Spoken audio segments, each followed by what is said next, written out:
Śrīmad Bhāgavatam of Krishna Dvaipayana Vyas, with the original Sanskrit text, translation, and elaborate purports by His Divine Grace A.C. Bhaktivedanta Swami Prabhupada, founder Acharya of the International Society for Krishna Consciousness.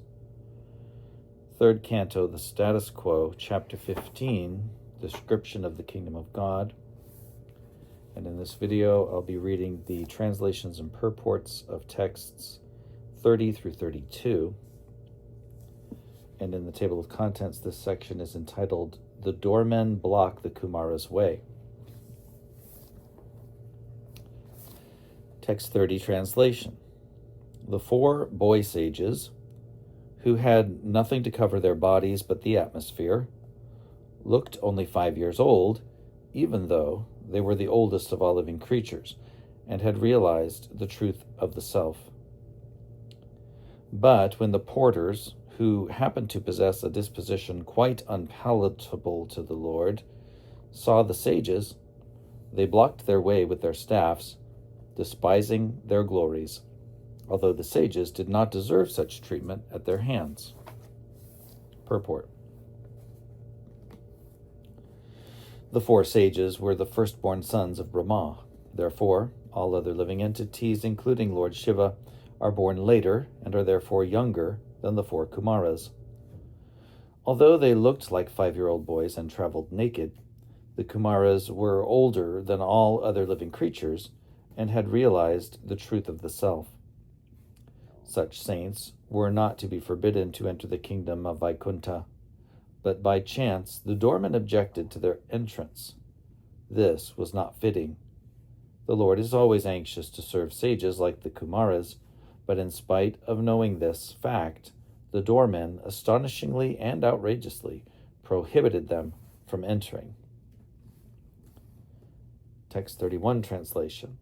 When the Kumaras, although by far the fittest persons, were thus forbidden entrance by the two chief doorkeepers of Sri Hari, while other divinities looked on, their eyes suddenly turned red because of anger, due to their great eagerness to see their most beloved master, Sri Hari, the personality of Godhead.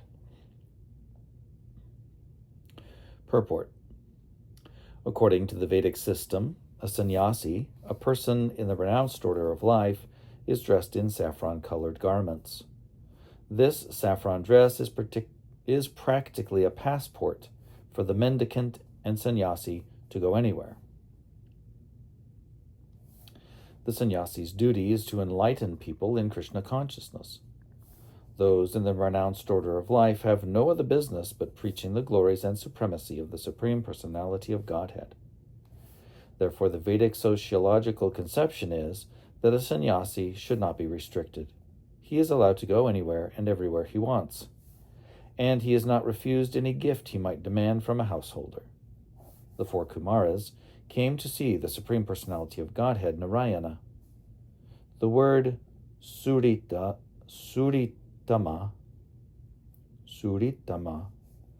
best of all friends, is important. As Lord Krishna states in the Bhagavad Gita, he is the best friend of all living entities.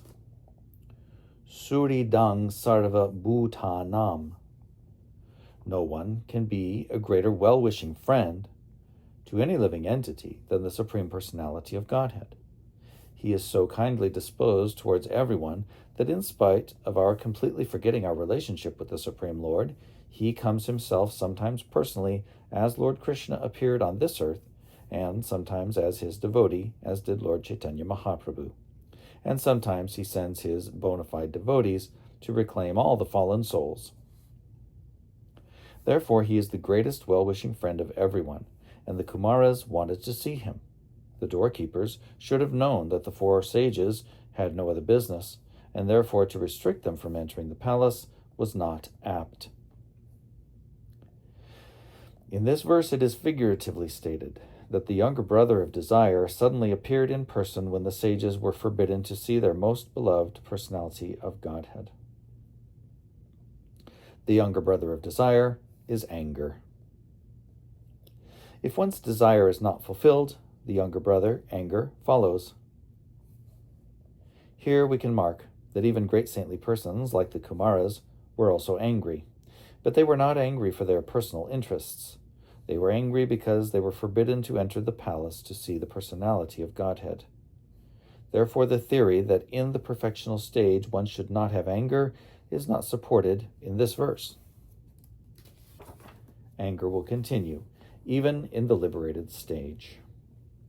These four mendicant brothers, the Kumaras, were considered liberated persons, but still they were angry because they were restricted in their service to the Lord. The difference between the anger of an ordinary person and that of a liberated person is that an ordinary person becomes angry because his sense desires are not being fulfilled, whereas a liberated person, like the Kumaras, becomes angry when restricted in the discharge of duties for serving the Supreme Personality of Godhead.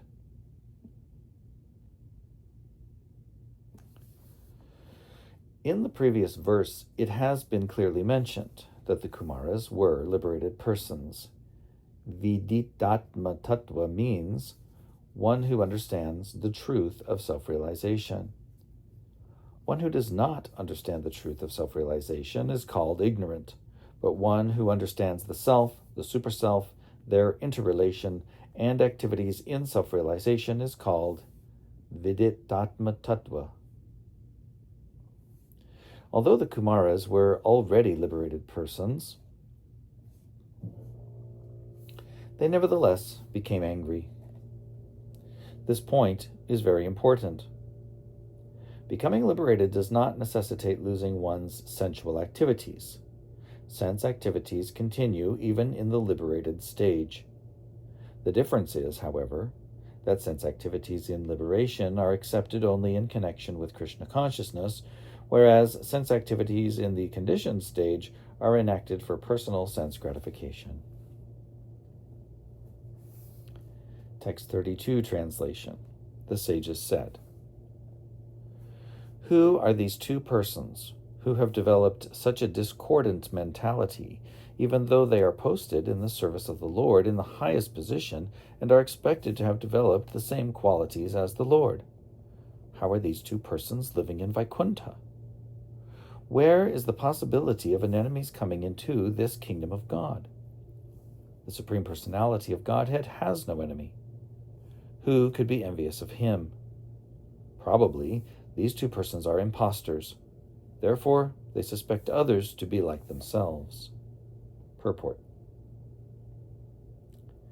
The difference between the inhabitants of a Vaikuntha planet and those of a material planet is that in Vaikuntha, all the residents engage in the service of the Lord himself and are equipped with all his good qualities.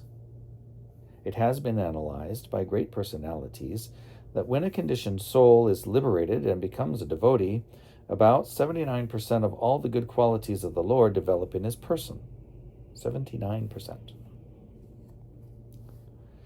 Therefore, in the Vaikuntha world, there is no question of enmity between the Lord and the residents. Here in this material world, the citizens may be inimical to the chief executives or heads of state, but in Vaikuntha there is no such mentality. One is not allowed to enter Vaikuntha unless he has completely developed the good qualities. The basic principle of goodness is to accept subordination to the Supreme Personality of Godhead. The sages therefore were surprised to see that the two doormen who checked them from entering the palace were not exactly like the residents of Vaikuntha Loka. It may be said that a doorman's duty is to determine who should be allowed to enter the palace and who should not. But that is not relevant in this matter, because no one is allowed to enter the Vaikuntha planets unless he has developed 100% his mentality of devotional service to the Supreme Lord.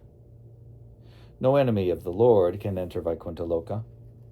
The Kumaras concluded that the only reason for the doormen's checking them was that the doormen themselves were impostors.